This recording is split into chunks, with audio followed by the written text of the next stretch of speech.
Claudina Domingo es una de las escritoras más jóvenes en la escena literaria mexicana contemporánea y su trayectoria ha sido sobresaliente.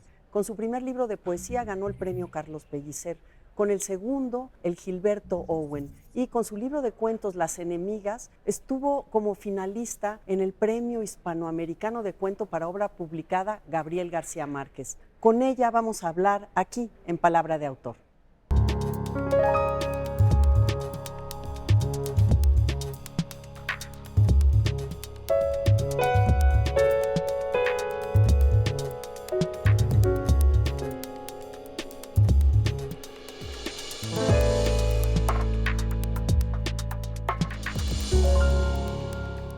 Qué bueno que nos acompañen aquí en Palabra de Autor, porque yo tengo mucha ilusión, mucho entusiasmo por la conversación que hoy vamos a tener con Claudina Domingo y te doy la bienvenida, Claudina. ¿Qué tal? Mucho gusto, aquí en Mónica. este Gracias espacio. por el espacio y por la invitación. No, sensacional porque desde luego tu trabajo tiene toda mi admiración y quiero compartirlo con quienes nos ven, nos escuchan, pero quiero también contagiar a los jóvenes de la posibilidad de escoger algo y dedicarse a ello y tener logros con aquel sueño o aquella disciplina y sueño combinados. Entonces, yo quiero empezar por el principio, por cómo surge el deseo de ser escritora. Me encontré una cita de Iris Murdoch muy interesante que decía que la experiencia literaria está en todas partes. Es cierto, vamos contando historias y vamos buscándoles una forma incluso para relacionarnos, pero tu experiencia literaria tiene un entorno muy particular en tu caso. Entonces, yo quiero que nos cuentes tu relación con la literatura. Bueno, yo tuve una infancia privilegiada en ese sentido porque en mi casa había una biblioteca. Mi papá es escritor, es el poeta Juan Domingo Argüelles. Y pues era muy natural leer libros, ¿no? Y de eso a inventar historias, no sé, en algún momento él me ayudó a redactar unos cuentos cuando yo era niña que concursé en un concurso del ISSSTE, creo. Okay. Pero sobre todo los primeros años y mi adolescencia me interesé por la poesía. Me gustaba mucho la idea de ser poeta. Y me parecía lo más natural escribir en ese ritmo que es la poesía. Entonces creo que mi deseo de ser escritora ha pasado por varias etapas muy distintas, que uno es, digamos, la etapa más natural, el entorno, Claro. en el cual yo me decanté por la lectura y la escritura de poesía, digamos ya a una edad consciente, a los 15, 16 años. Y posteriormente, yo siempre tuve la idea de que sería una escritora también de narrativa y de relatos, pero me parecía que había tiempo, ¿no? Sí. Fue hacia los finales de mis años 20 que me di cuenta de que el tiempo se iba esfumando y de que había que empezar a escribir más, ¿no?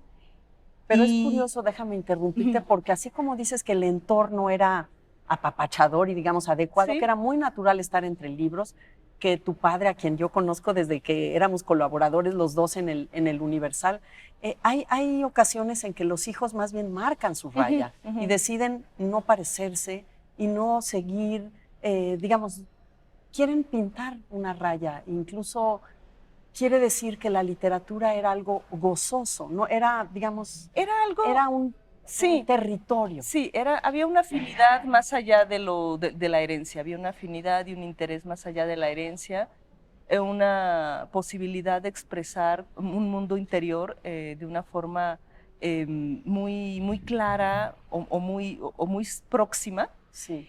Que no me permitía en otros ámbitos porque yo era una niña tímida, ¿no? Y fue una adolescente tímida que me costaba trabajo relacionarme más allá de las superficies con las personas, ¿no? Entonces yo prefería más bien estar como más aislada y más leyendo o en mis cosas, ¿no? En soñando. Y entonces la literatura era un territorio pues prácticamente contiguo a esa forma de sentir y a esa forma de relacionarme con el mundo que más bien era un poco apartada. Y leer y escribir es una forma de que incluso pese que estés apartado, estás en comunicación y en comunidad con, Claro. no solo con el presente, no solo con el mundo presente, ¿no? Claro. Y digamos que es un mundo privado y muy personal, ¿no? Hasta que decides escribir y hacerlo público. Ujú. Pero si estamos hablando de los años, de cuando tienes 20 años, ¿qué estudiaste? Mira, yo decidí por más bien, más que decidir, mi falta de, digamos, de disciplina en ese ámbito, no estudié una carrera, no estudié una licenciatura, ¿no? Fueron años, de hecho, esos entre los 19 y los 22, que más bien fueron como años oscuros. Yo creo que estaba deprimida y no lo sabía. Y posteriormente, o sea, también sentía que si, de una forma quizá arrogante, que si yo sabía leer, que si yo sabía medio escribir, podía dedicarme a cosas cercanas a esos ámbitos sin tener que estudiar, ¿no? Claro. Después, obviamente, me di una gran arrepentida porque no tengo esas posibilidades que tienen otros colegas que pueden estudiar maestrías, que pueden estudiar doctorados, dar clases, ¿no? Desempeñarse en otros ámbitos. Pero claramente si te leemos y vemos los premios que has ganado, nos damos cuenta que no tiene nada que ver la academia con ser Sí, una escritora con de la tu tamaño. escritura no, con la escritura no tiene que ver la academia, más bien pienso que de pronto abre otras posibilidades, por ejemplo, de profesionales, ¿no? Claro. Y yo observo que tu generación está más marcada por escritores que son académicos y combinan el quehacer Sí, exacto. académico con la escritura. Ajá. Quizás mi generación era más el periodismo, Sí, sí, y el sí, periodismo por de supuesto. toda trinchera, ¿no? Sí. Y eso es interesante, que tú además has sido becaria del FONCA, ¿no? Ajá. Digamos que ha sido una manera de formarte también. Sí, fíjate que Jóvenes Creadores me parece que es un programa no solo muy interesante, sino bastante positivo, porque de ahí, sobre todo la primera vez que uno tiene la beca, cuando cuando uno está en sus 20, por ejemplo, y tienes la oportunidad de tener la beca, te ayuda mucho porque es un fogueo hacia la crítica, Claro. no solo hacia la formación literaria, sino hacia la crítica, porque por lo menos a mí me tocó siempre que no había como que no había, que nadie se tentaba mucho el corazón para decirte lo que Entonces te formabas con los raspones, ¿no? De exponerte, por que eso es supuesto. muy importante. Y llevas el ego de sentir que, ay, te ganaste tu beca de Jóvenes Creadores, Claro. y tu ego termina porreado la primera sesión, ¿no? Es Y muy está muy interesante. bien. Yo también creo en este programa, pero vamos a un corte. No se vayan, vamos a seguir hablando aquí con Claudina Domingo en Palabra de Autor.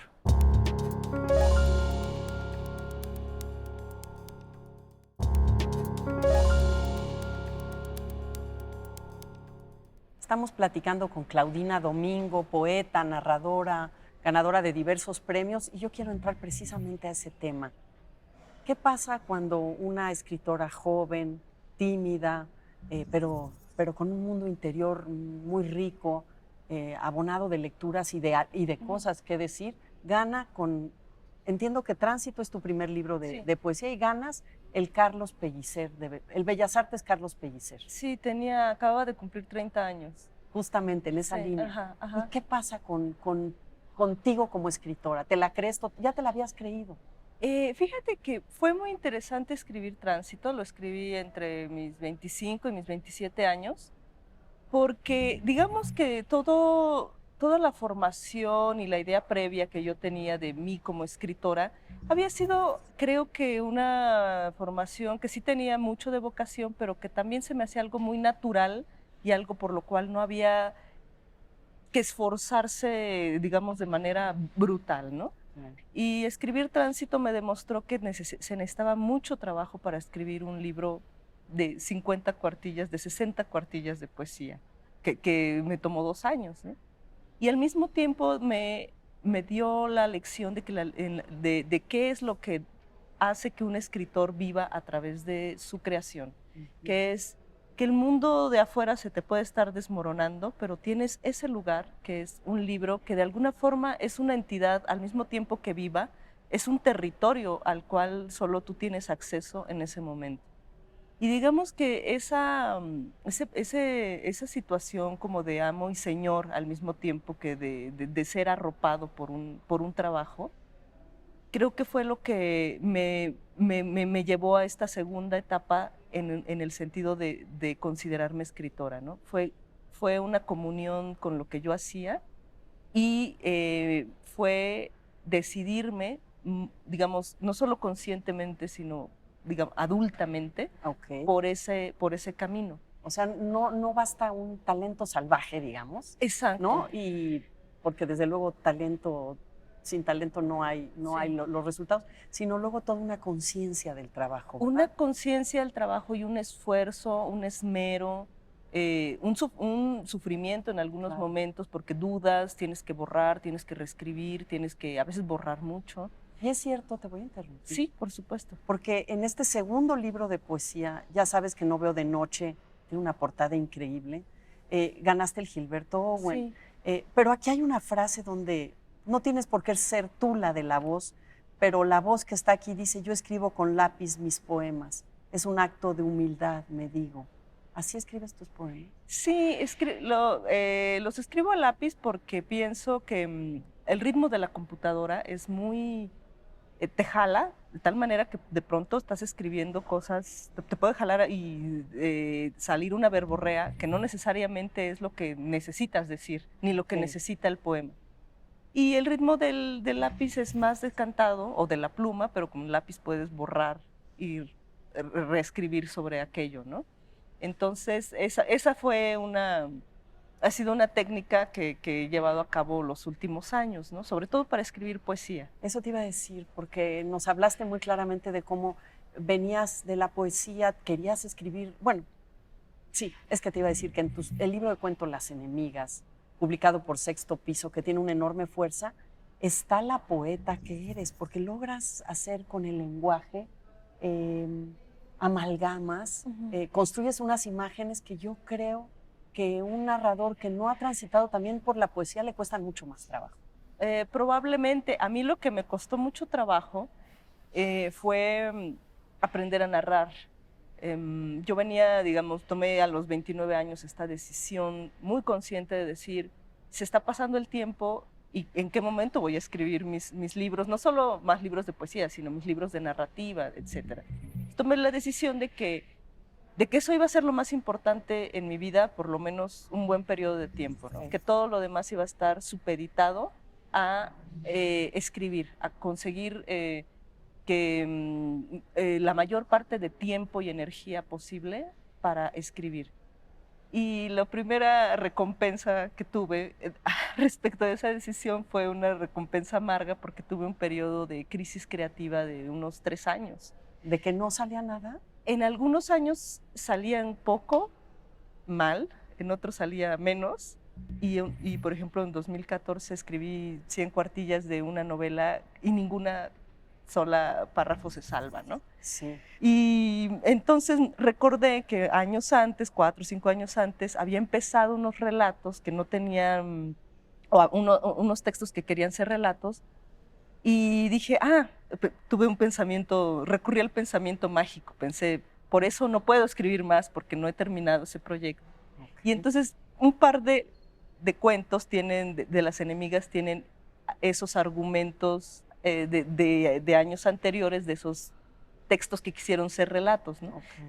Los empecé de cero, ¿no? Sí. Pero me di a esa tarea y, digamos, los años previos, que por ejemplo escribía mucho y no salía nada, eran ejercicios narrativos. Fue como otra vez volver a aprender a escribir, porque, digamos, había existido esta confusión de que yo ya era una escritora, pero de poesía. Y entonces teníamos un taller literario en casa y me decían, es que describe una escena, escenifica algo. O sea, la idea de la escena, ¿no? La idea de la escena, caracteriza un personaje, y yo haz un diálogo. Y eso que parecía tan sencillo, a mí me costaba un enorme trabajo. Claro. Mira, ¿por qué no nos das una probadita de alguno de los cuentos? Son cuentos muy poderosos de los que ya hablaremos en un momento, pero quiero que todos te escuchemos. Un fragmento de Las Enemigas, libro de cuentos de Claudina Domingo. Quizá debimos sospechar de tanta felicidad. Hernán está jugando en la sala con un niño idéntico a él y yo miro por mi balcón el mar cuando el horizonte se hincha. Me precipito a la sala y tomo a Hernán, con dientes de leche aún, entre mis brazos. Me estrello con mi marido. ¿Acaso no estábamos divorciados ya en mi habitación? Hace 2 maletas. ¿Para qué tanta ropa?, le pregunto exasperada. Su mirada viscosa y resentida me traspasa. Con una mano me señala al otro niño, idéntico a Hernán. No esperará que lo llevemos con nosotros, pero sí. Iniciamos una carrera furiosa hacia la azotea. Está por alcanzarnos, así que le aviento mi maleta, que lo tumba. El vehículo es pequeño, es evidente que no podremos ir los dos. Hernán, un caballerito adolescente, me dice: escapa tú, mamá, no dejaré que esos dos te bajen de la nave. Y me señala con el dedo a su padre y el clon, que ya casi están encima nuestro. Lo abrazo y en el último momento lo empujo dentro de la esfera. Cierro la portezuela y la empujo por el borde del edificio. Justo a tiempo, porque el clon de Hernán y su padre están sobre mí, furiosos. Hernán pedalea dentro de la esfera transparente y se eleva por encima del agua. Me parece distinguir lágrimas en sus ojos.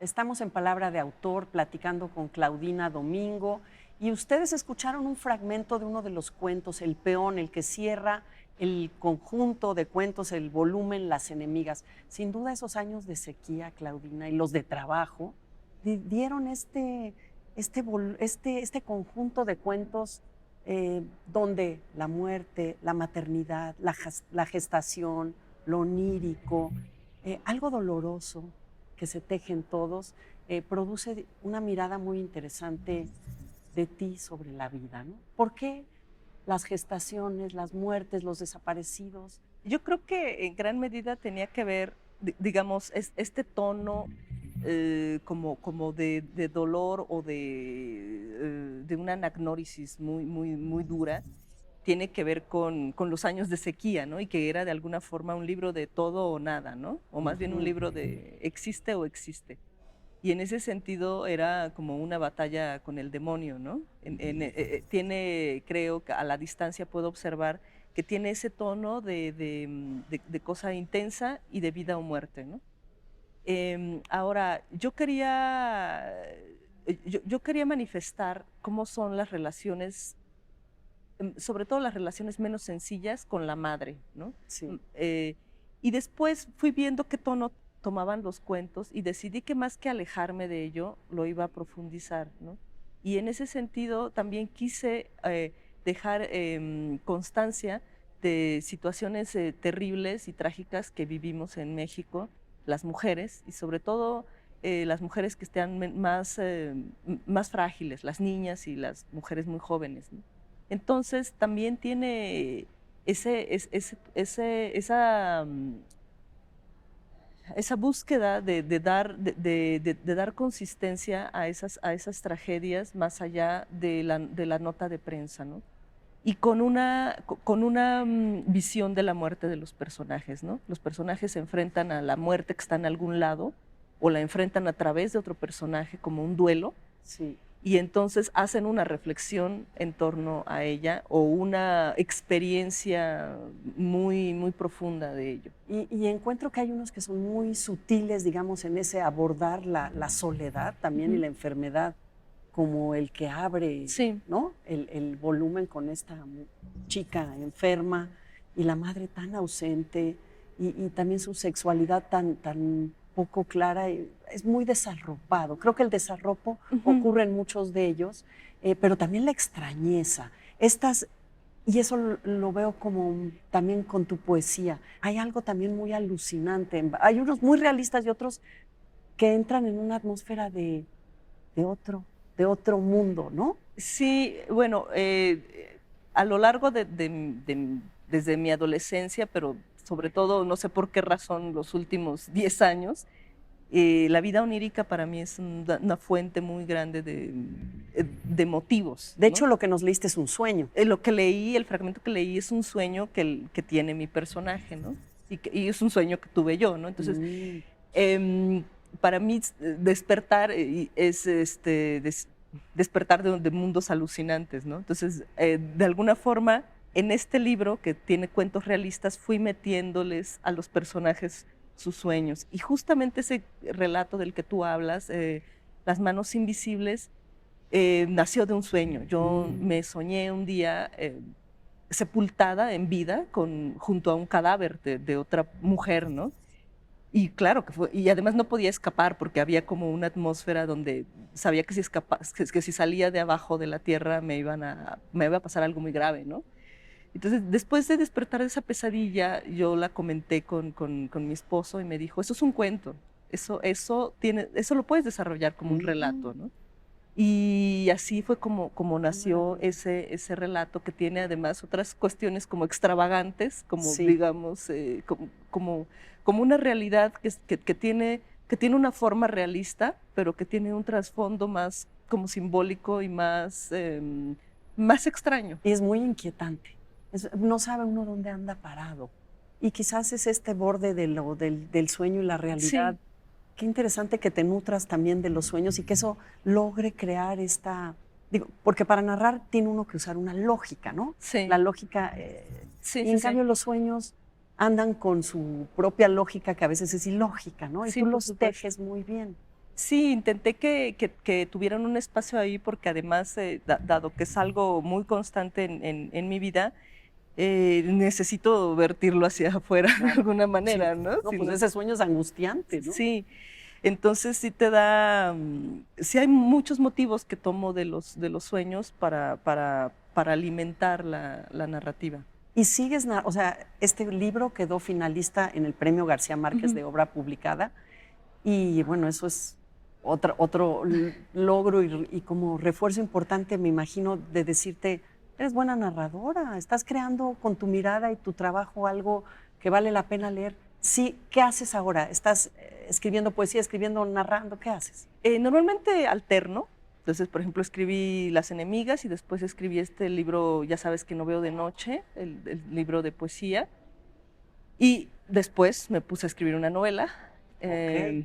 que estoy terminando. Estoy Ay, me encanta eso. en la fase de corregir y quitar y poner, en esa fase tan difícil y tan ardua. Sí. Entonces, ahorita no estoy escribiendo poesía, probablemente el siguiente proyecto sea un proyecto de poesía, que en estos momentos yo siento que la poesía me da más espacio y me permite, es como un descanso Ok. de unas cosas quizá también temáticamente más arduas, como Sí. los libros de narrativa, y en este momento lo que hago es terminar una novela.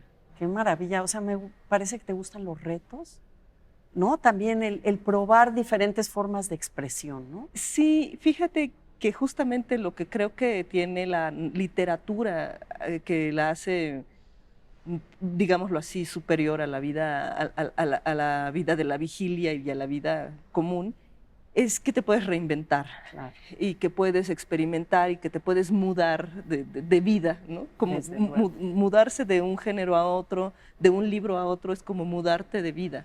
Pues me quedo con esta idea porque se nos acabó el Por tiempo, supuesto. Claudina, pero con la idea de que tus libros nos invitan también a mudarnos de vida cuando lo leemos y que tus proyectos de escritura serán algo de lo que vamos a estar muy pendientes. Muchas Y gracias, felicidades Mónica, por por la todo, por el invitación. camino y por ese trabajo. Muchas gracias a ustedes por acompañarnos en Palabra de Autor. Nos vemos en la siguiente emisión. El agua fría de octubre abre las palmas bajo el abdomen y las piernas de Claudia. Los primeros 400 metros son todavía de aire y agua, la boca cerrada y la boca abierta, hasta que el ritmo se va plegando a las moléculas arriba y abajo. Entonces Claudia se desplaza a brazadas cada vez más líquidas, a salidas y entradas de cabeza más nimias y regulares, y los oídos emergen al mundo subacuático, donde las cosas no terminan de moverse y las agudeces terrestres se diluyen. Extiende los brazos y las piernas en cruz, luego hunde la cabeza, desciende hasta donde la presión del agua se lo permite y sube a la superficie girando hasta sentir el filo del agua en los talones. Vuelve a la superficie diligente y extenuada. La sirena loca, recuerda, de espaldas, y ríe con la boca abierta y vuelve a reír, alegre de que su risa resuene en el espacio.